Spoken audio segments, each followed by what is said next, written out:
जो लोग सच में जागरूक हैं अपनी हेल्थ, चाहे वो फिजिकल हेल्थ है, मेंटल हेल्थ है, साइकोलॉजिकल हेल्थ है ना, वही लोग इस तरह एकत्रित हो पाते हैं, वरना इतना मोटिवेटेड नहीं होते लोग जनरल। तो आज हम बात करेंगे दिल के स्वास्थ्य के बारे में। जैसा कि हम सब जानते हैं, दिल एक बहुत ही महत्वपूर्ण अंग है ना? हमारे जो बॉडी पार्ट्स हैं, वैसे तो सभी इम्पोर्टेंट हैं, किसी को कम या ज़्यादा नहीं कह सकते, लेकिन कुछ विशेषताएँ हैं जो दिल को बहुत ख़ास बनाती है शरीर के अंदर, है ना? अगर आपने कभी ध्यान दिया होगा तो शरीर के सारे अंगों में सबसे पहले जो कार्य करना शुरू करता है वो हमारा दिल होता है ना? जब बच्चा विकसित होना शुरू होता है, छोटा-सा बेबी, तो सबसे पहले उसका दिल डेवलप होना शुरू होता है। क्यों? क्योंकि पूरे शरीर को जो ब्लड की आवश्यकता है, जो खाने की आवश्यकता है ना? वो दिल के द्वारा ही पूरी की जा सकती है। और जब से ये शुरू होता है, लगभग हम मानते हैं कि 6 हफ्ते का जब बच्चा होता है ना, 5 से 6 हफ्ते के बीच में कहीं दिल अपना कार्य करना शुरू कर देता है। और ये लगातार ही कार्य करता रहेगा जब तक हम जीवित हैं। कोई विराम नहीं, ठीक है? कोई कमी नहीं। आप दौड़ते हैं तो वो ज़्यादा काम करता है, आप रेस्ट करते हो कम काम करता है, जैसा आप चाहते हो वैसे काम करता है। पर क्या हम बदले में वो काम करते हैं जो वो चाहता है? तो थोड़ा-सा अवेयरनेस, है ना? जागरूकता की ज़रूरत है कि हमें ये समझना चाहिए कि दिल जो हमारे 6 हफ्ते की लाइफ़ से लेके हमारे पूरे जीवन तक काम कर रहा है, हमें थोड़े काम तो ऐसे करने चाहिए जो कि हमारे हृदय हमसे चाहता है, ठीक है? तो किस तरह से हार्ट का ख़्याल रखना है ये तो शायद सभी लोग जानते हैं, बस शायद फ़ॉलो नहीं कर पाते। हुँ? हार्ट के हेल्थ के बारे में अगर हम देखें, तो बहुत सिंपल है। कुछ 4-5 बहुत सिंपल उपाय हैं जो अगर हम रोज़ाना की ज़िंदगी में रखते हैं, तो दिल स्वस्थ रहेगा। सबसे इम्पोर्टेंट ऑफ़ कोर्स भोजन है, फल, फ्रूट्स, ये सब चीज़ें आज ना खा कर के हम फ़ास्ट फूड पे चले गए हैं। जिस फ़ास्ट ने शायद हमें बहुत स्लो बना दिया है, एक्टिव नहीं रखा है ना? खाने में बहुत सिंपल खाना खाएँ, है ना? जितना भी जो नेचुरल फूड्स हैं, उसका सेवन ज़्यादा करें। आर्टिफ़िशियल फूड्स जितने भी हैं, पैकेज्ड फूड्स हैं, जिस भी चीज़ को हम पैक करते हैं ना, उसकी शेल्फ लाइफ़ जैसे उसको रखने का समय बहुत ज़्यादा होता है, पर उसको डाइजेस्ट करना उतना ही मुश्किल होता है। क्योंकि उस प्रक्रिया से वो गुज़रा है, उसकी जो नेचुरैलिटी है, जो उसका जो नेचुरल उसके इंग्रीडिएंट्स हैं, वो सब खत्म होते चले जाते हैं। उसको पैक करने के लिए हमें उसको बहुत सारी चीज़ें प्रोसेस करनी पड़ती हैं। जैसे आप देखेंगे चिप्स हैं, पापड़ हैं या फ्रूट्स के जैम्स बना देते हैं, जेलीज़ बना देते हैं, अचार बनाते हैं। क्या ये ऐसे ही बन जाते हैं? इनकी शेल्फ लाइफ़ बढ़ाने के लिए इसमें बहुत सारी चीज़ें मिक्स की जाती हैं। ये चीज़ें शेल्फ लाइफ़ तो बहुत ज़्यादा बढ़ाती हैं, पर उसका डाइजेशन प्रोसेस जो है वो मुश्किल कर देती हैं। जितना नेचुरल पदार्थ है वो ज़्यादा शेल्फ लाइफ़ नहीं होगी, वो जल्दी खराब हो जाएगा। आप फ्रूट्स लाओगे अगले दिन खराब होने शुरू हो जाएँगे, है ना? जो भी आप फ्रेश खाना बनाओगे यदि बाहर रखते हो तो वो खराब होना शुरू हो जाएगा। तो जो भी चीज़ें जल्दी खराब हो रही हैं वो हमारे लिए ज़्यादा अच्छी हैं क्योंकि वो ईज़िली डाइजेस्टेबल हैं। जिसको हम खराब बोलते हैं उसमें बेसिकली जो और अन्य बैक्टीरिया वगैरह हैं वो सब डेवलप कर जाते हैं। तो आप ये सोचिए कि जो खाना बैक्टीरिया खा सकते हैं आसानी से उसी पर वो बैठते हैं, ठीक है? या कोई एनिमल्स या कोई हम इंसेक्ट्स की बात करें, ये सब उसी जगह बैठते हैं जहाँ पर बहुत सिंपल डाइजेस्टिबल फूड होता है। बाकी जगह क्यों नहीं होता? इन पैकेज्ड फूड को क्यों नहीं खराब होते? क्योंकि वहाँ बैक्टीरिया भी जाना पसंद नहीं करते। वहाँ एनिमल्स जाना पसंद नहीं करते, इंसेक्ट जाना पसंद नहीं करते। तो वो बहुत खराब फूड है, जिसको और जान जीव-जंतु भी पसंद नहीं कर रहे हैं, उसको हम पसंद कर रहे हैं, राइट? तो वो थोड़ा-सा ध्यान रखना ये है कि जितना नेचुरल फूड हम लेते हैं, वो ज़्यादा इम्पोर्टेंट है, राइट? तो बहुत सिंपल तरीके से इसको समझ सकते हैं। खाने में कोशिश कीजिए घी तेल कम रखें, जितना ज़्यादा घी तेल लेंगे उतना डाइजेस्ट करना मुश्किल होगा। जो बहुत एक्टिव वर्कर्स हैं, जो बहुत एक्सरसाइज़ करते हैं, जैसे एथलीट्स, आर्मी के लोग, है ना? पुलिस में जो लोग हैं, जो ज़्यादा एक्सरसाइज़ करते हैं, फिज़िकल वर्क ज़्यादा करते हैं, उनको एनर्जी डेंस फूड लेना है। एनर्जी डेंस का मतलब हो गया घी, तेल इस तरीके के जो चिकनाई वाले पदार्थ हैं या उनसे बनी हुई जो भी चीज़ें हैं, है ना? लड्डू हैं, मिठाइयाँ हैं, ठीक है? कचौरी समोसे हैं, हाँ, सबको पसंद आते हैं। तो ये वाली चीज़ें डाइजेस्ट करना हमारे लिए मुश्किल होता है ना, क्यों हम मेडिकल लैंग्वेज में बोलते हैं इसमें कोलेस्ट्रॉल ज़्यादा होता है। कोलेस्ट्रॉल क्या है? एक बहुत इम्पोर्टेंट पार्ट है ये बॉडी का, है ना? इतना खराब भी नहीं होता कोलेस्ट्रॉल। हमारे जो सारी रक्त कोशिकाएँ हैं, जो भी बॉडी के सब सेल्स वगैरह हैं ना, वो जो उसकी सेल मेम्ब्रेन है, जो उसकी झिल्ली है चारों तरफ, है ना? वो सब मेम्ब्रेन से बनी होती है। वैसे ही कुछ हार्मोन्स हैं जो कोलेस्ट्रॉल से बने होते हैं। इस तरीके से जो भी कोलेस्ट्रॉल से बनी हुई चीज़ें हैं, उनके लिए बहुत आवश्यक चीज़ है कोलेस्ट्रॉल। लेकिन जो हम बाहर से खा रहे हैं एक्स्ट्रा कोलेस्ट्रॉल, वो बैड कोलेस्ट्रॉल है। हुँ? थोड़ा-सा ज़्यादा बता देता हूँ इसमें। जब हम कोलेस्ट्रॉल का टेस्ट करते हैं, उसको लिपिड प्रोफाइल कहते हैं। हुँ? इस लिपिड प्रोफाइल में कई तरीके के कोलेस्ट्रॉल्स की रिपोर्ट आएगी आपके पास। मुख्यतः 2 इम्पोर्टेंट हैं, एलडीएल और HDL. LDL low density lipoprotein बोलते हैं हमारी मेडिकल भाषा में, है ना? तो लो डेंसिटी लाइपोप्रोटीन वो है जो खराब कोलेस्ट्रॉल है। तो आप इसको ऐसे समझ सकते हो कि जो नसों में अंदर जम जाते हैं, जो हार्ट अटैक लाते हैं, ब्रेन स्ट्रोक लाते हैं, हाथ-पैरों की नसों को खराब करते हैं, अंदर और अंगों को भी, है ना? फैटी लिवर वगैरह करते हैं। ये सब बैड कोलेस्ट्रॉल है ना, एलडीएल। दूसरी तरफ होता है एचडीएल, जिसको हम बोलते हैं हाई डेंसिटी लाइपोप्रोटीन्स। ये कुछ अच्छा कोलेस्ट्रॉल है। ये शरीर के लिए कुछ अच्छा करता है। ये नसों में जमने वाले कोलेस्ट्रॉल को कम करता है, ठीक है? तो याद रखने के लिए सिंपल ये है, लो डेंसिटी लाइपोप्रोटीन यानी एलडीएल को लो रखना है। जितना लो रखेंगे उतना अच्छा है। और एचडीएल हाई डेंसिटी लाइपोप्रोटीन को हाई रखना है। जितना हाई रखेंगे उतना अच्छा रहेगा। ठीक है? तो थोड़ा-सा इसके बारे में जानते हैं। बाकी और चीज़ों के बारे में यदि आप देखें, तो खाने में आपको जितने भी कार्बोहाइड्रेट्स हैं, वो जैसे हमारे नॉर्मल फूड में रहते हैं, उसको कंज़्यूम कीजिए, प्रोटीन करिए। फ्रूट्स वगैरह ज़्यादा लें और जैसा मैंने कहा फ़ास्ट फूड, पैकेज्ड मटीरियल ये सब बिल्कुल कम से कम रखें, है ना? आजकल के बच्चे भी बहुत ज़्यादा खाते हैं, तो उनको भी कोशिश करें, मोटिवेट करें कि ये अच्छा नहीं है, इसको कम खाना है। ठीक है, तो दूसरा एस्पेक्ट है एक्सरसाइज़, बहुत ज़रूरी है। आप पहले को भूल जाओ लेकिन दूसरे को नहीं भूलो। जितनी एक्सरसाइज़ हम ज़्यादा करते हैं, बॉडी उतनी ज़्यादा फिट रहती है ना, क्योंकि दिन भर बैठे-बैठे हम हमारे शरीर को उतना ज़्यादा मूवमेंट ही नहीं करते, जितना उसको रिक्वायर्ड है। ये शरीर जब शुरू में बना था तो हम चाहे आप मान लीजिए कि जानवर थे, बंदर थे, जो भी थे, हम बहुत एक्टिव थे, है ना? वहाँ से हम बिल्कुल प्रोग्रेस होते-होते या रिग्रेस होते-होते मैं कहूँ कि हम बहुत सेडेंटरी लाइफ़ में आ गए। तब जब जंगल में रहते थे तो हर समय डर था कि आज ये जानवर खा जाएगा या वो खा जाएगा तो भागना पड़ता है ना, अलर्ट भी रहना पड़ता है। अब हम बहुत सुस्त हो गए हैं, हमें कोई डर नहीं है, हम इस कमरे में बंद हैं, कोई नहीं खा सकता। कौन-सा शेर अंदर आने वाला है?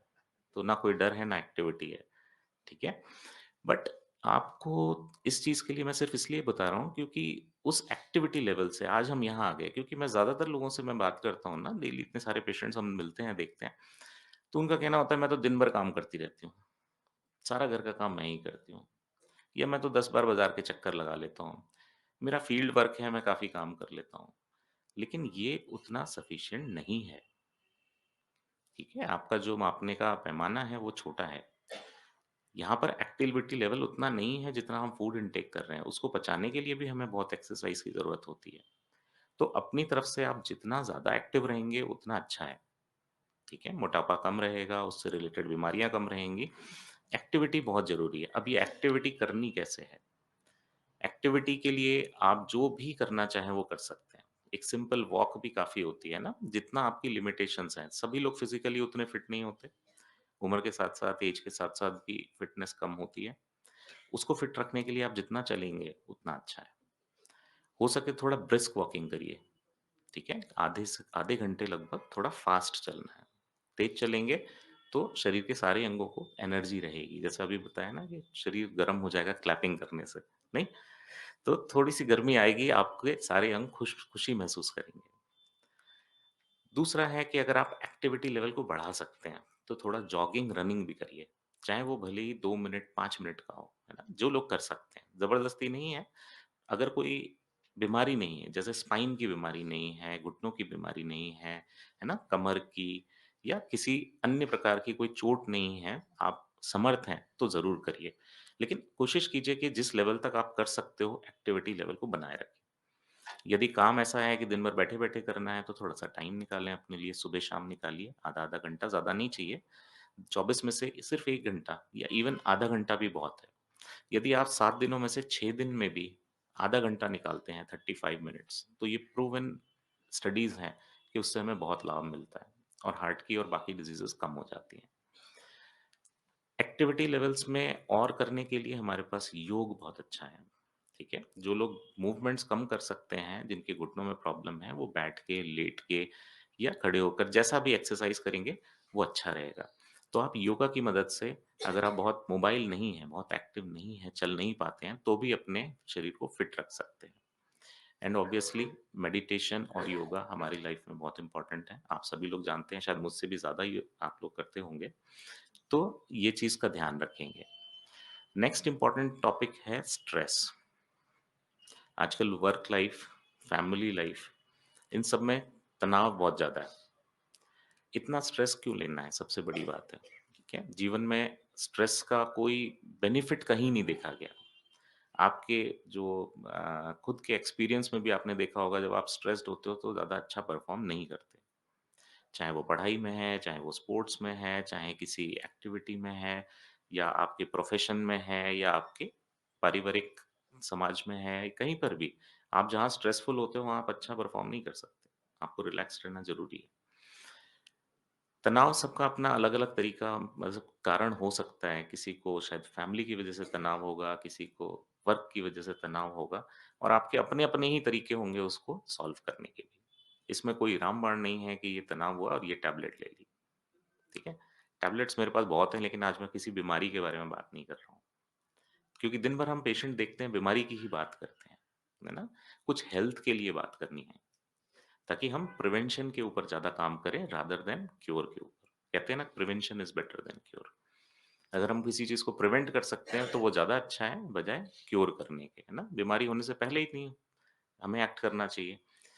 तो ये एक इम्पॉर्टेंट चीज़ है कि आप अपना स्ट्रेस लेवल्स को कम रखें। चाहे उसमें आप योग करें, मेडिटेशन करें, अपनी कोई हॉबी हो सकती है, आपके शौक होंगे कुछ ना कुछ, है ना? जैसे किसी को पेंटिंग पसंद है, संगीत पसंद है, कलाकारी है, कुछ भी, है ना? डांसिंग पसंद है, जो भी करना है वो कीजिए, लेकिन अपना कुछ समय ज़रूर निकालिए अपने लिए। उससे तनाव कम रहेगा और तनाव रिलेटेड जो भी बीमारियाँ हैं, वो कम होंगी। ज़्यादातर लोगों के शौक अपनी जो व्यस्तता के कारण ना धीरे-धीरे खत्म होते चले जाते हैं। कोई अच्छी पेंटिंग करता था या गाना गाता था या मतलब भजन गाता था, जो भी करता था अपने उसमें मतलब जो यंग अवस्था में, वो अपने पारिवारिक माहौल में बिज़ी होने के बाद खत्म हो जाते हैं। ज़रूरी है कि उसको भी जीवित रखा जाए, है ना? उससे तनाव के लिए काफ़ी हद तक मदद मिलती है ना? आप जब भी स्ट्रेसफुल हो, आप अपनी जो भी आप करते हो एक्टिविटी, आपको जो अच्छा लगता है, आपको डांसिंग अच्छा लगता है, आप डांस करिए। आपको गाना अच्छा लगता है, गाना गाइए। कोई सुन रहा है या नहीं, कोई फ़र्क नहीं पड़ता, ठीक है? ये अपने रिलैक्सेशन के लिए है, ठीक? और इम्पोर्टेंट टॉपिक्स में है, कभी-कभी हम थोड़े एडिक्शन में फँसे होते हैं ना काफ़ी लोग। किसी को चाय का एडिक्शन है, किसी को तम्बाकू वाली चीज़ों का एडिक्शन है, सिगरेट स्मोकिंग है ना? स्पेशली मेल्स में। तो शराब है, तम्बाकू है, इन सब के बैड इफ़ेक्ट्स देखेंगे, क्योंकि ये डिपेंडेंस लाते हैं। आपके शरीर में जो चेंजेज़ आते हैं, वो तो डेफ़िनेटली आते हैं, एक साइकोलॉजिकल डिपेंडेंस लाते हैं, कि आप उसपे पूरे के पूरी तरीके से आश्रित हो जाते हैं। सुबह कॉफ़ी नहीं मिली तो मैं उठ नहीं सकता, ठीक है?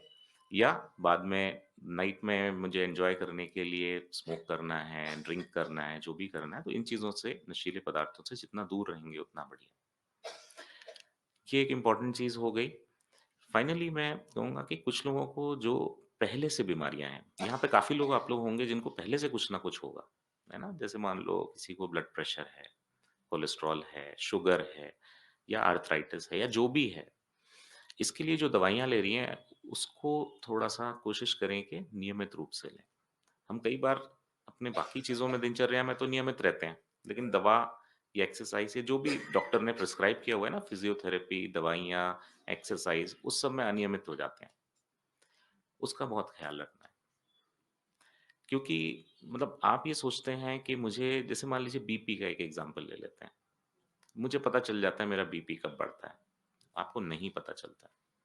मैं बताता हूँ आपको। जब आपको पता चलता है तो पानी सर के ऊपर से ही निकल जाता है, ठीक है? ये लोगों की आम धारणा होती है कि नहीं साहब, मुझे पता चल जाता है मेरा बीपी बढ़ता है तो मैं एक गोली दी है डॉक्टर साहब ने वो ले लेता हूँ। ये ढाई एमजी की ले लेता हूँ, वो 5 एमजी की ले लेता हूँ, वो एमजी भी समझा देते हैं मुझे। ठीक है, तो पर आप ये समझो कि जब आपको पता चलेगा तब तक तो बहुत लेट होता है, नहीं? इसीलिए बीपी की बहुत सारी मशीनें बनाई गई हैं, आप घर-घर में मशीन अवेलेबल कर सकते हैं। कभी हम भी बहुत सारे लोग कैंप करते हैं, तो हर कैंप में मुझे अनडायग्नोस्ड ब्लड प्रेशर के पेशेंट्स मिल जाते हैं। उनको या तो पता ही नहीं था और पता था तो इग्नोर हो रहा था, सालों से चल रहा था, ठीक है? और इसके जो दुष्प्रभाव होते हैं, बैड इफ़ेक्ट्स, वो बहुत दिनों में आते हैं। तो हम ऐसा नहीं कह सकते हम लोग कि मुझे पता चल जाता है, ऐसा मत सोचो, ठीक है? डॉक्टर्स हैं, उनकी हेल्प लीजिए, नहीं तो ये बीपी तो बहुत ईज़िली आस-पास कहीं पे भी नाप सकते हैं। उसी तरीके से शुगर होता है कि साहब मुझे पता चल जाता है, मेरे पेशाब की फ्रीक्वेंसी बढ़ जाती है, मुझे रात में 2-3 बार उठना पड़ता है, तो मुझे पता चल जाता है, मैंने मीठा कम कर दिया, अब मैं ठीक हो जाऊँगा। आपने अच्छा किया मीठा कम कर दिया, ये तो पहला स्टेप है। ठीक है? आपने जो भी कम किया, ये बहुत इम्पोर्टेंट है। पर क्या ये सफिशिएंट है? बात तो ये है कि जो भी हम कर रहे हैं, क्या वो सफिशिएंट है हमारी बीमारी के हिसाब से? हो सकता है ना भी हो। तो वो चेकअप कराना और डॉक्टर की राय लेना ज़रूरी है। वहाँ हम लोगों का रोल आता है। ठीक है? आप आइए आराम से। ये ज़रूरी नहीं है कि मेरी बीपी की दवा शुरू हो गई तो ज़िंदगी भर चलेगी। मेरी शुगर की दवा आपने शुरू कर दी तो ज़िंदगी भर चलेगी, इसलिए मैं शुरू ही नहीं करूँगा। ठीक है? तो ये गलत है। वहाँ आपको ध्यान रखना है कि जो भी दवाइयाँ हैं नियमित रूप से लीजिए। चेकअप जो भी कराने हैं वो आप साल में ज़रूर एक बार कराइए। जो भी लोग लगभग 40 इयर्स के ऐज के आस-पास हैं, ठीक है? 40 इयर्स या 40 इयर्स प्लस। अब तो हम कम भी ऐज में देखने लगे हैं प्रॉब्लम्स, लेकिन एक कोशिश यही है, रिकमेंडेशन यही है कि 40 और 40 के ऊपर वाले जो लोग हैं, उनको जितना मतलब ईयरली चेकअप जब से शुरू कर सकते हैं, जितना जल्दी, उतना अच्छा देखा गया है। इस चेकअप का ये मतलब नहीं है कि मैं पता लगाऊँगा आपको बीपी है और बीपी की दवा दे दूँ, ऐसा नहीं है। आपको पता चलना चाहिए कि गाड़ी किस तरफ गलत जा रही है। हम गाड़ी को वापस टर्न करके नॉर्मल रास्ते पे लाएँगे। कभी-कभी होता है ना कि गाड़ी थोड़ी-सी गलत रास्ता ले लेती है। उसको वापस लेकर आना है सही रास्ते पे, यू टर्न लेके वापस आ जाएँगे। वज़न बढ़ रहा है, डॉक्टर ने बोला वज़न कम करना है, तो आप वज़न की तरफ ध्यान देंगे। अगर डॉक्टर बोलेगा ही नहीं वज़न कम करना है, तो आप भी क्यों ध्यान देंगे? ठीक है? कोई भी चीज़, मोबाइल का, ठीक है? डॉक्टर ने बताया कि भई आँखों में फ़र्क आ रहा है, मोबाइल कम करना है, तो आप ज़रूर ध्यान दोगे वरना मोबाइल में ही लगे रहोगे, ठीक है? कोलेस्ट्रॉल बढ़ रहा है, तो आप कम करोगे, डॉक्टर बोलेगा कि भई हाँ, ये चीज़ प्रॉब्लम हो रही है, विटामिन की डेफ़िशिएंसी हो रही है, कोई भी चीज़ हो रही है ना? तो हमारा पर्पज़ इन हेल्थ चेकअप के द्वारा ये करना होता है कि हमारे शरीर की एक टेस्टिंग हो जाए ना, जैसे सर्विसिंग के लिए गाड़ी देते हैं, तो हमारे शरीर की सर्विसिंग हो जाए बस। ये ज़रूरी नहीं है कि गाड़ी मेरी खराब चल रही है इसलिए मैं सर्विसिंग कराऊँगा। मैं तो वैसे ही चेकअप कराऊँगा कि ये खराब ना रहे। गाड़ी की तो कराएँगे, अपनी नहीं कराएँगे। गाड़ी का इंश्योरेंस कराएँगे, अपना नहीं कराएँगे। गाड़ी की सर्विसिंग कराएँगे, अपनी नहीं कराएँगे, है ना? सब चीज़ की गारंटी और इंश्योरेंस और सब चीज़ लेंगे, है ना? ये सामान खरीदेंगे, ये माइक की कितने साल की वारंटी है, नहीं? इस कैमरे की कितने साल की वारंटी है, उस पे हमारा ध्यान है। अपनी वारंटी का तो कुछ पता नहीं, है ना? अपने परिवार की हेल्थ का पता नहीं। हेल्थ चेकअप ज़रूर कीजिए। कहने का बस एक ही मकसद है कि आपको हेल्थ चेकअप के द्वारा ये ज़रूर पता चलता है कि आपको क्या-क्या समस्याएँ हैं। उस समस्याओं के निदान के लिए डॉक्टर आपको सलाह देगा और ये ज़रूरी नहीं है कि वो दवा के रूप में ही होगी।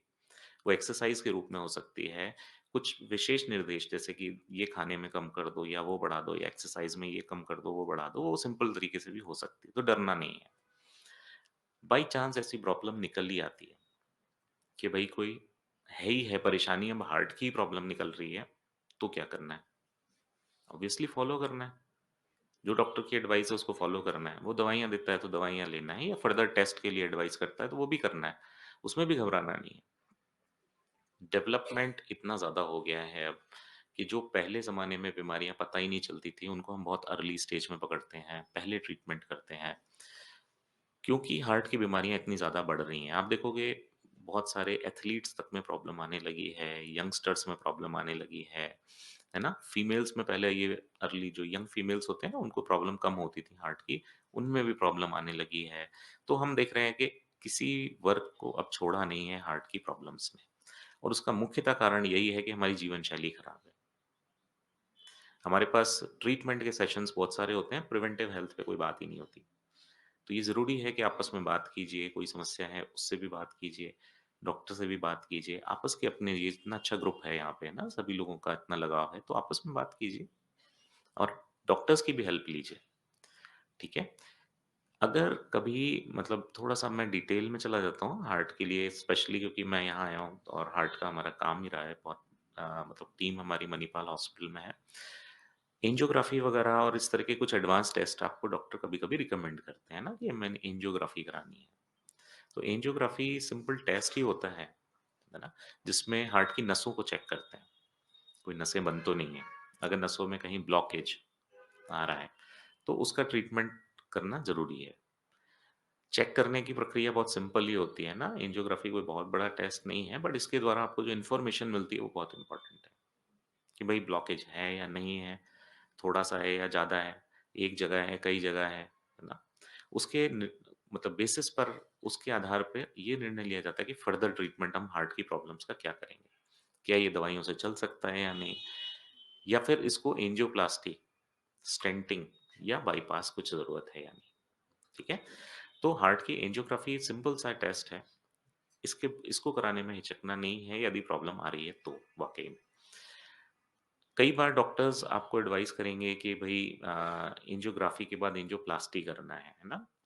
तो आप ये समझो कि इस एंजियोग्राफी में जब हम ब्लॉकेज देखते हैं, तो आपको जान के हैरानी रहेगी लेकिन अप टू 70% तक कोई ट्रीटमेंट की आवश्यकता नहीं है, सिर्फ़ दवाइयों से काम चलता है, ठीक है?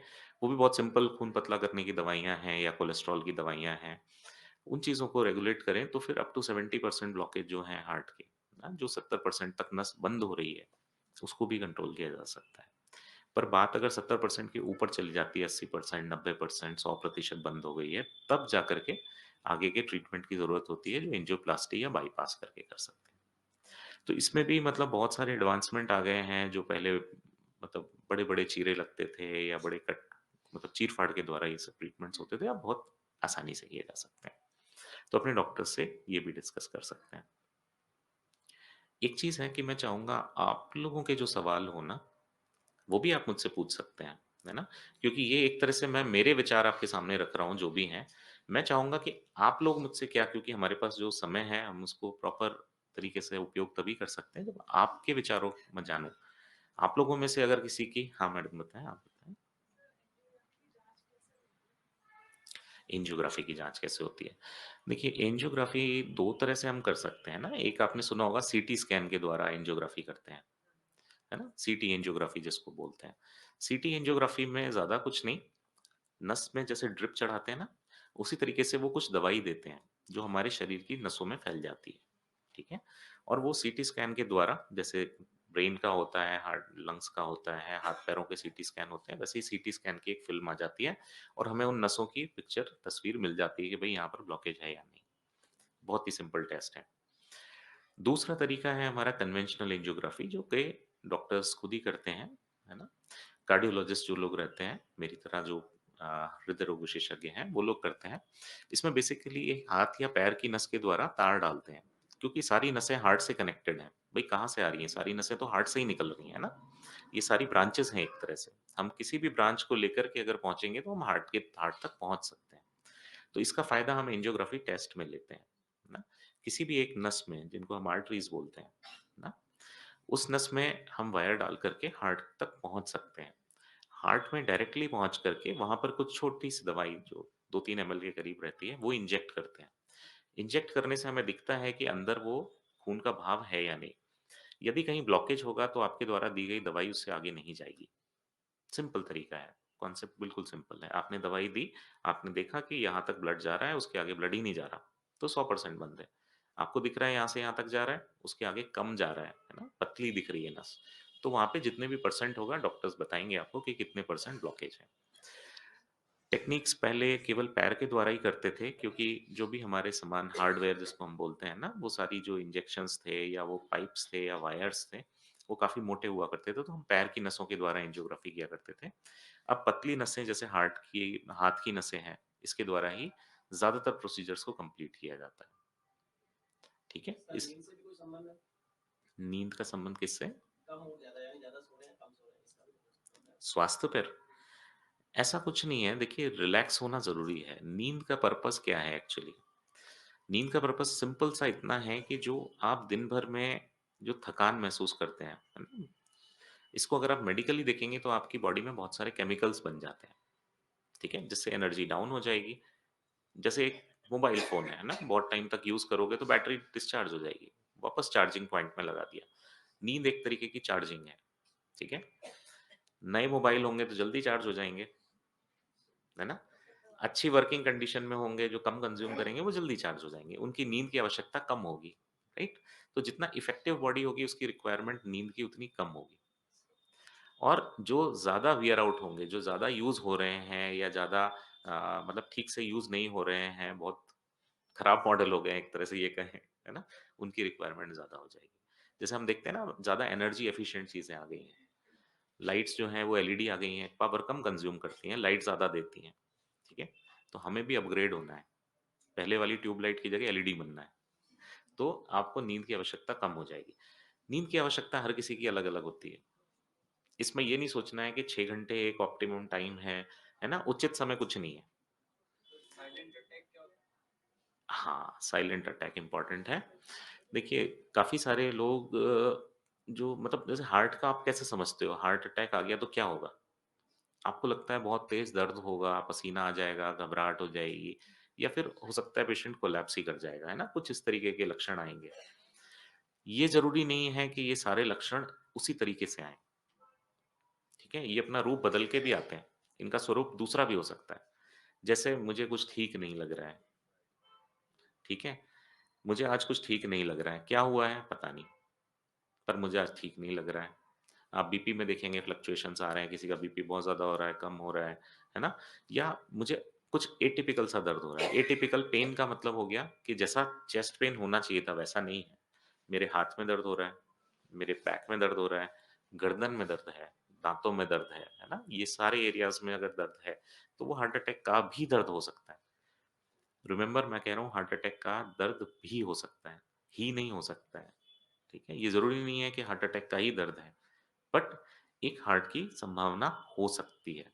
स्पेशली अगर ये लंबे समय तक दर्द चल ही रहा है ना, ये आराम नहीं दे रहा है और आपको कोई कारण नहीं मिल रहा है। ठीक है, मुझे ज़्यादा गैस बन रही है, बहुत डकारें आ रही हैं, खाना मैंने गलत खा लिया था या ज़्यादा खा लिया था या जो भी समस्या है, उसके साथ मुझे हल्का पेन है, तो मुझे समझ में आता है कि हो सकता है ऐसा है। मुझे कोई ऐसा कारण नहीं लग रहा, फिर भी मैं मान लूँ कि ये गैस का दर्द है, वो गलत है। काफ़ी सारे हार्ट अटैक के पेशेंट सिर्फ़ ये मान लेते हैं कि गैस का दर्द है, गैस का दर्द है, ठीक है? या मस्कुलर पेन है, ऐसा नहीं है और बहुत समय बाद पता चलता है। कुछ स्पेशल ग्रुप ऑफ पेशेंट्स होते हैं, जैसे बहुत बुज़ुर्ग मरीज़ या फिर डायबिटीज़ के पेशेंट्स, जिनको दर्द ही नहीं होता, उनको कभी कुछ हुआ ही नहीं था। अब अचानक से पता चलता है, डॉक्टर कह रहा है हार्ट कमज़ोर है, साँस ज़्यादा फूल रही है, मुझे तो दर्द ही नहीं हुआ कभी। तो ऐसी पॉसिबिलिटी होती है, ठीक है? जिसको हम साइलेंट इस्कीमिया बोलते हैं या साइलेंट अटैक भी बोलते हैं। ये साइलेंट इस्कीमिया या अटैक में क्या होगा कि आपकी जो जैसे डायबिटिक पेशेंट का एग्ज़ाम्पल ले लेते हैं, किसी को अनकंट्रोल्ड डायबिटीज़ है, तो वैसे पेशेंट्स के अंदर सेंसिंग मैकेनिज़्म जो होते हैं ना, देखोगे उनके सुन्नता आ जाती है, सूनापन आ जाता है।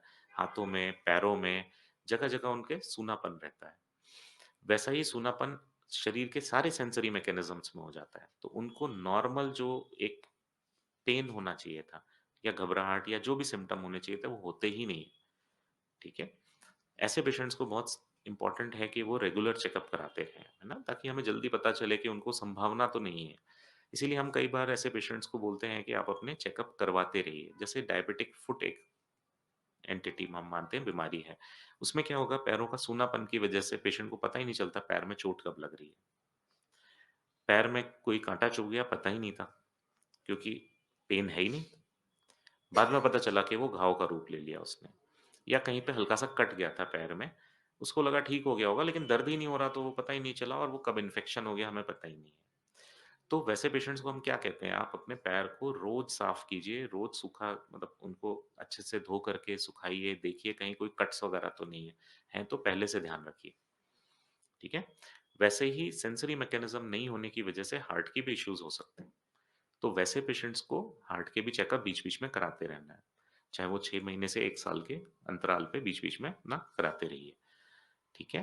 ताकि ये साइलेंट वाले प्रॉब्लम्स ना आएँ।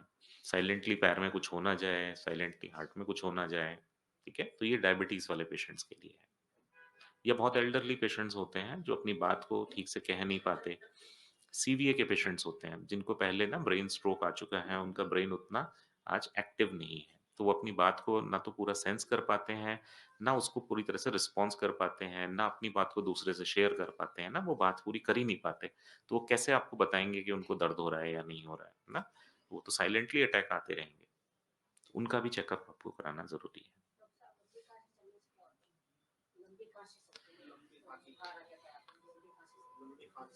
देखिए, लंबी खाँसी, बुखार के कई सारे कारण हैं, है ना? पर आपको चेकअप के बाद ही बताएँगे ना, इसमें हार्ट भी हो सकता है, लंग्स भी हो सकता है।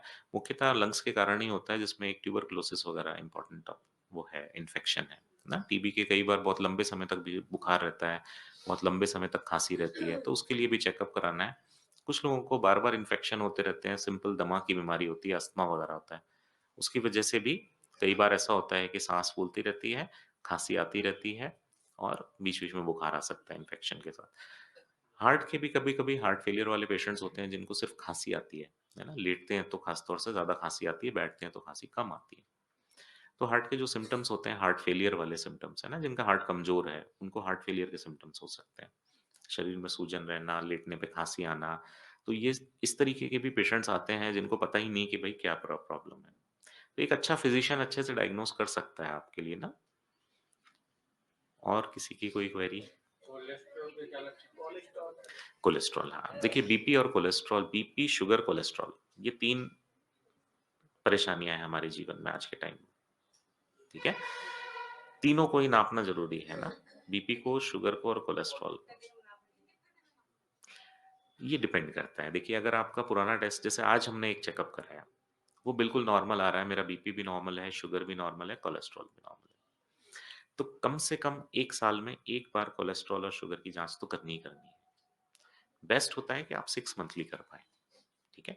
अगर उसमें कुछ एब्नॉर्मैलिटी आ रही है, तो हमें थोड़ा जल्दी करनी होगी, तो हम रिकमेंड करते हैं कि कोलेस्ट्रॉल, शुगर 3-3 महीने पे भी जाँच कीजिए, ठीक है? शुगर को जाँचने के सिंपल तरीके हैं, फास्टिंग शुगर करना है, खाली पेट एक शुगर की जाँच होती है, प्रिक करके कर देंगे, बहुत सिंपल है। दूसरे कुछ और टेस्ट होते हैं जिसमें शुगर का एवरेज शुगर निकालते हैं, ठीक है? जैसे मैंने रात में खाना ज़्यादा खा लिया है या थोड़ा लेट खाया है, तो हो सकता है मेरी शुगर थोड़ी ज़्यादा आ जाए। दूसरे कुछ जाँचें होती हैं जिसको हम HbA1c कहते हैं, है ना? उसमें 3 महीने का एक एवरेज शुगर आपको बता देगा कि पिछले 3 महीने में आपका शुगर ज़्यादा रहा है, कम रहा है, कितना ज़्यादा रहा है, ठीक है? तो शुगर, बीपी, कोलेस्ट्रॉल इनकी जाँचें बीच-बीच में कराते रहना चाहिए, ये इंतज़ार नहीं करना है कि मुझे कोई लक्षण आएँगे तो मैं करूँगा। कोलेस्ट्रॉल, बीपी, शुगर इनके मुख्यतः कोई लक्षण नहीं होते। जब लक्षण आने शुरू होते हैं, तब तक बहुत लेट हो चुका होता है ना, तब तक आपकी डिज़ीज़ एडवांस्ड डिज़ीज़ हो जाती है। देखो ज़्यादातर लोग क्या बोलते हैं कि मैं शुगर इसलिए नहीं चेक कराता, अगर आ जाएगी तो डॉक्टर दवाई चालू कर देगा। ऐसे बहुत सारे आते हैं। 1-2 नहीं रोज़ ही मेरे टकराव मतलब कम से कम मेरे सामना कम से कम 10-15 लोगों से होता है। भई शुगर कितनी है? बीपी कितना है? कि वो तो हम चेक नहीं करते। क्यों? कि हम चेक करेंगे और डॉक्टर हमारी दवाई चालू कर देगा। आप तो दूसरी दवाई लिख देंगे। भई आप चेक ही तब करा रहे हो जब डॉक्टर आपको दवाई लिखने के लिए बाध्य हो जाता है। आप पहले से चेक कराओ, डॉक्टर आपको बताएगा कि भई आपकी शुरुआती ये प्रॉब्लम है, अभी सिर्फ़ शुरुआत ही हो रही है। तो आपको सिर्फ़ ये उपाय करने हैं। आप चेक ही उस लेवल पे जाके कराओगे जबकि शुगर पता चला कि 300, 400, 500 की रेंज में पहुँच रही है, तो डॉक्टर दवा तो शुरू नहीं करेगा तो क्या करेगा? हुँ? आपको शुरुआती टाइम पर यदि अगर आप अपनी जाँच कराते हैं, तो डॉक्टर आपको उचित उपाय ही बताएगा, आपको दवाई नहीं देगा। कैसे देगा? भई मेडिकल साइंस में भी ऐसा नहीं है कि मतलब हर किसी को दवाई दे देना है या इंजेक्शन लगा देना है या इंसुलिन शुरू कर देना है, ऐसा कुछ भी नहीं है, ठीक है? तो क्रिएटिनिन हाँ, हाँ। क्रिएटिनिन देखिए बेसिकली अ, हमारी जो किडनी की बीमारियाँ हैं ना, गुर्दे की बीमारियाँ, उसके लिए होता है। जैसे हर किसी चीज़ की एक जाँच है ना, कोलेस्ट्रॉल की एक जाँच है, वैसे क्रिएटिनिन करके एक जाँच होती है। क्रिएटिनिन तब बढ़ेगा जब जो हमारे किडनीज़ हैं, गुर्दे हैं, वो काम करना कम कर देंगे। उसका कारण कुछ भी हो सकता है, ठीक है? ये मतलब डायबिटीज़ की वजह से खराब हो सकती हैं, बीपी की वजह से खराब हो सकती हैं या नसों में ब्लॉकेज की वजह से, किसी की भी वजह से ना हाँ, बीपी अगर बहुत समय तक अगर बढ़ा रहे, अनियंत्रित रहता है और बढ़ा ही रहेगा तो हमेशा चांसेस रहते हैं कि किडनी खराब हो सकती है। वैसे केस में क्रिएटिनिन बढ़ जाता है। जिसकी एक किडनी है उसको ज़्यादा ख़्याल रखना है ना? जिसका एक बच्चा है उसका ज़्यादा ख़्याल रखते हैं ना, ज़्यादा प्यार करते हैं। तो आपकी अगर एक किडनी है, उस किडनी से ज़्यादा प्यार करना है,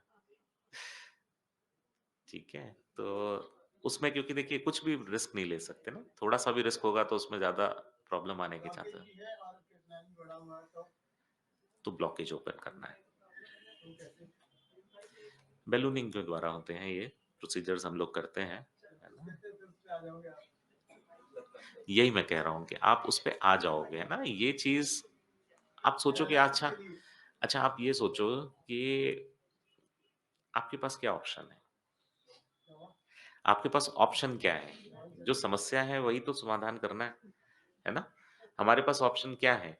हमारे नहीं आप डायलिसिस नहीं चाहते हैं, पर क्या आपकी बीमारी इस चीज़ के लिए अलाउ कर रही है? क्या बीमारी हमारी इच्छा से आती है या उसका ट्रीटमेंट हमारी इच्छा से हो सकता है? दोनों ही नहीं हो सकता, ठीक है?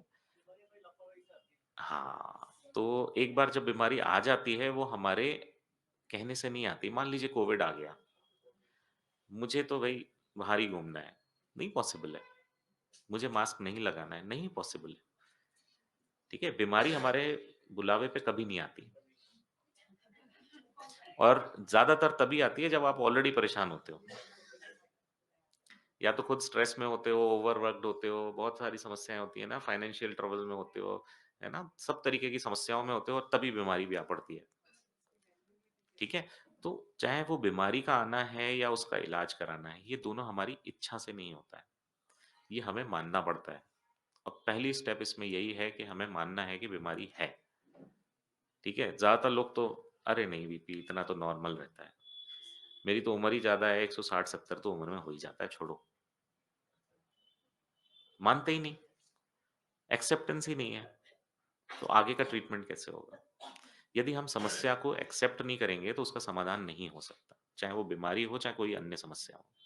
पहला स्टेप तो एक्सेप्टेंस ही है, वो आप एक्सेप्ट कर लीजिए कि भई ये समस्या है, मुझे इसका समाधान करना है तो वो हो जाएगा।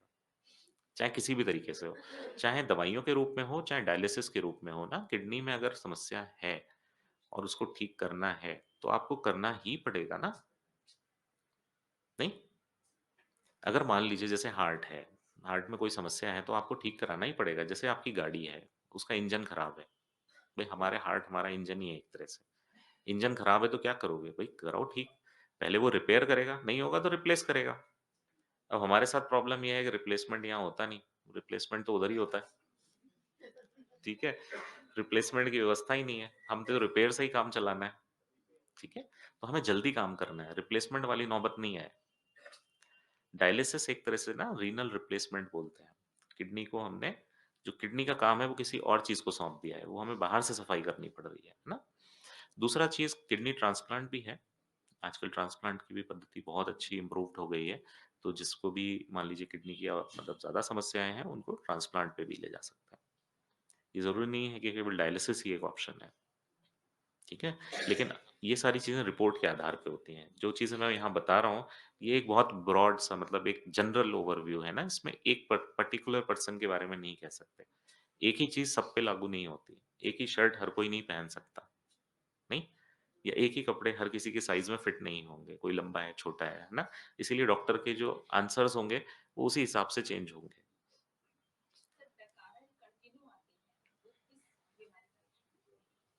नहीं, ये तो मतलब सिंपल डाइजेशन की वजह से है। अगर आपका डाइजेस्टिव सिस्टम नहीं ठीक से काम कर पा रहा है, तो डकारें रहेंगी।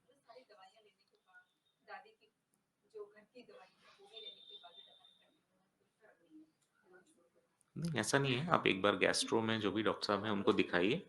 कभी-कभी क्या होते हैं कि मतलब अंदर अगर कोई अल्सर्स वगैरह हैं, है ना? अंदर कोई अल्सर्स वगैरह है ना, गैस्ट्रिक अल्सर्स वगैरह हैं, तो वो लोग एंडोस्कोपी से देखते हैं अंदर।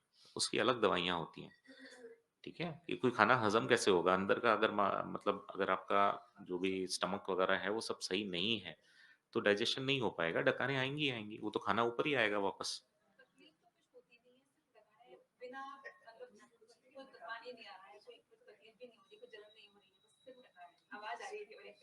अच्छा, अच्छा। कोई बात नहीं, वो याद दिलाती रहती है खाना अंदर है ना। अभी डाइजेस्ट नहीं हुआ है, खाना अभी अंदर है।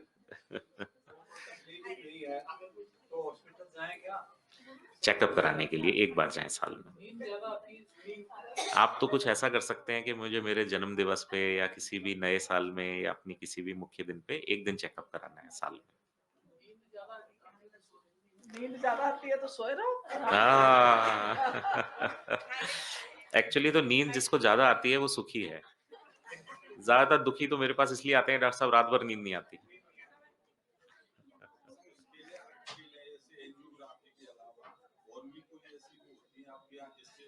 जी हाँ। जी हाँ। नहीं, बिल्कुल सही बात है।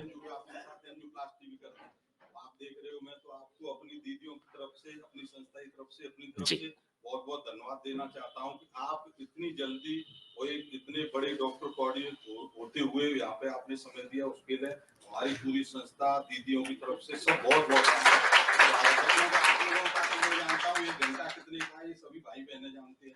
तो मुझे बड़ा वो तो क्योंकि ऐसा होता है, जैसे अभी आपने कहा बहुत अच्छा है, मैं भी आयुर्वेदिक डॉक्टर हूँ। जी। कल एक महिला थी, सफाई कर्मी थी, उसका जी, जी। रैंडम था 425, उसको देखिए। नहीं पता था जी कि हाँ। कब से होगा, कोई पता ही नहीं। तो उसको हुँ। क्या होना लगा, उसमें उसको मतलब सिम्पटम से हुआ, चक्कर आना है, ऐसे लग रहा है, सब हो रहा है। फिर हुँ, मैंने हुँ, उसका हुँ, हुँ, हुँ, फास्टिंग हुँ। भी किया, फास्टिंग आया 386, तो उसे मालूम ही नहीं था, वो तो बेचारी बहुत करती बिल्कुल थी। सही। तो ऐसे लोग अच्छी जगह पे ज़्यादातर रेफर कर पेशेंट्स इसी देते हैं, स्टेज ऐसा में आते हैं हाँ, देखिए। घबराते हैं वो। उनको ये अब लगता आप है मुझे बताएँ कि ये डॉक्टर साहब के पास क्या उपाय है? अब वो लेडी कहती है कि मैंने चेकअप इसलिए नहीं कराया कि डॉक्टर मेरी दवाई शुरू कर देंगे या इंसुलिन पिला देंगे, ठीक है? इंजेक्शन लेने पड़ेंगे। ये डॉक्टर साहब के पास क्या उपाय है? यदि आप 400 की लेवल पे आके 380, 385 उसका फास्टिंग शुगर है, तो दवा के अलावा हमारे पास कोई विकल्प नहीं है। हो सकता है यदि इसी तरीके से अनियंत्रित रहेगा तो इंसुलिन पे जाना पड़े। यही चीज़ का आंसर है आपने पूछा कि साल में 1 बार अगर आप आते हो और चेकअप कराते हो, आज हमें मान लो 200 पे ही उसको रोक सकते हैं, ना कि 400 पे जाएँ। तो हम 200 पे ही दवाई स्टार्ट कर देंगे। हो सकता है दवा भी नहीं स्टार्ट करें, खाने में शुगर ज़्यादा होगी, उसको ही कम कर दें, ठीक है? एक्सरसाइज़ करें, वो सारी चीज़ें वो डॉक्टर सजेस्ट करेगा। मेरा कहना यही है, आप पहले चेकअप कराइए, ताकि आगे की स्टेज में ना पहुँचे। दूसरी चीज़, आप सभी का बहुत-बहुत धन्यवाद है। ये मेरा सौभाग्य है या मणिपाल हॉस्पिटल का सौभाग्य है, एक तरह से कि आप सभी लोगों से इस तरह से जुड़े हैं। अपने मतलब दिन भर हम लोग ना ट्रीटमेंट में लगे रहते हैं। तो मणिपाल हॉस्पिटल की ओर से हम लोग कोशिश करते हैं कि कुछ एजुकेशनल हमारे मतलब अटैचमेंट रहें लोगों के साथ। क्योंकि सी प्रिवेंशन तभी हो पाएगा, बीमारी को हम तभी रोक पाएँगे जब जागरूकता आएगी, है ना? तो जागरूकता बहुत ज़रूरी है, बीमारियों की नहीं, अपने हेल्थ के प्रति। ठीक है? ऐसे सेशंस में थोड़ा-सा टाइम निकाल के हम 1 इज़ टू 1 इंटरैक्ट भी कर पाते हैं, आप लोगों की समस्याएँ भी समझ पाते हैं। अपने प्रैक्टिस को भी हम चेंज करते हैं उस तरीके से कि भई आप लोगों ने मुझसे क्या सवाल पूछे, ये मेरे ऊपर भी उतना ही प्रभाव डालते हैं, जितना मेरे आंसर आपके ऊपर डालते हैं ना?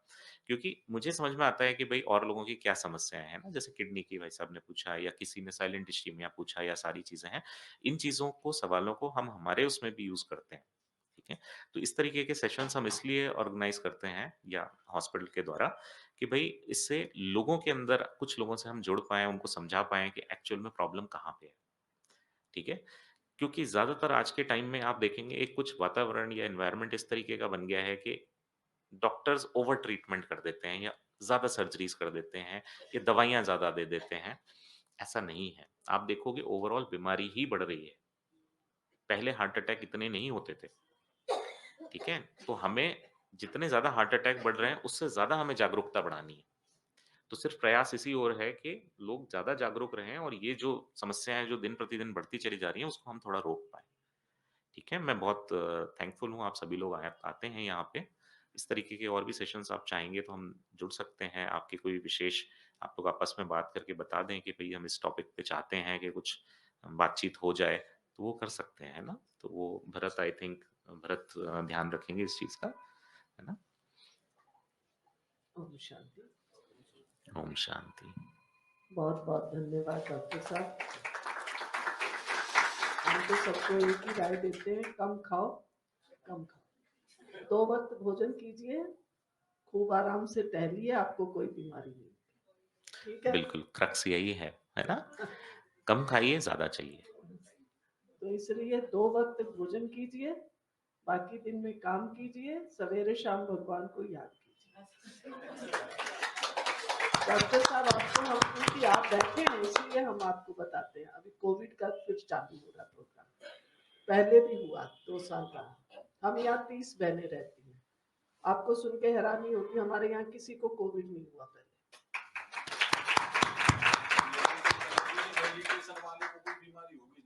ऐसा नहीं है मेडिटेशन नहीं नहीं, ये भी राइट नहीं है, लेकिन हमने क्या किया, हमारा मेडिटेशन है 3 to 5 2 घंटे 5 किलोमीटर वॉक। मेडिटेशन के साथ कोई बीमारी है ही नहीं आज तक किसी तरह की, न डायबिटीज, न कोई हाइपरटेंशन, न घुटनों में। तो मेडिटेशन के साथ साथ हमारा क्या चाहिए, परहेज भी चाहिए, एक्सरसाइज भी चाहिए। अगर आप एक्सरसाइज नहीं करते हैं, प्राणायाम नहीं करते हैं, तो जरा मुश्किल। इन सब बातों को ध्यान में रखें। लेकिन डॉक्टर साहब के मुख से जब हम बातें सुनते हैं तो जरा हमारा उत्साह और बढ़ता है। तो हमारी जो प्रेरणा, हमें और बढ़ने से ये लगता है कि हाँ हम राइट चल रहे हैं या रॉन्ग चल रहे हैं। इसलिए भाई साहब आप आए और आपने हमें इतनी प्रेरणा दी, इसके लिए आपका तहे दिल से बहुत बहुत धन्यवाद सभी। हम सब बाबा के बच्चे 1 सेकंड बस बाबा की याद में बैठेंगे और चंद्रकला बहन डॉक्टर साहब को बाबा के घर से सौगात।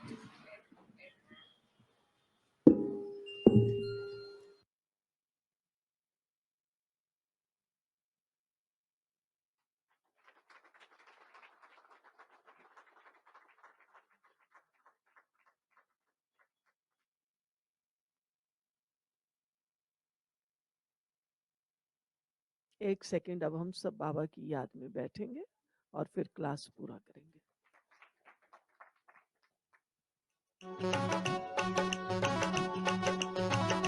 को भी तुम याद करो, डॉक्टर के साथ परम पिता को भी तुम याद करो। दुख दर्द के पिंजरे से अब खुद को आजाद करो, दुख दर्द के पिंजरे से अब खुद को आजाद करो। डॉक्टर के साथ परम पिता को भी तुम याद करो, दुख दर्द के पिंजरे से अब खुद को आजाद करो।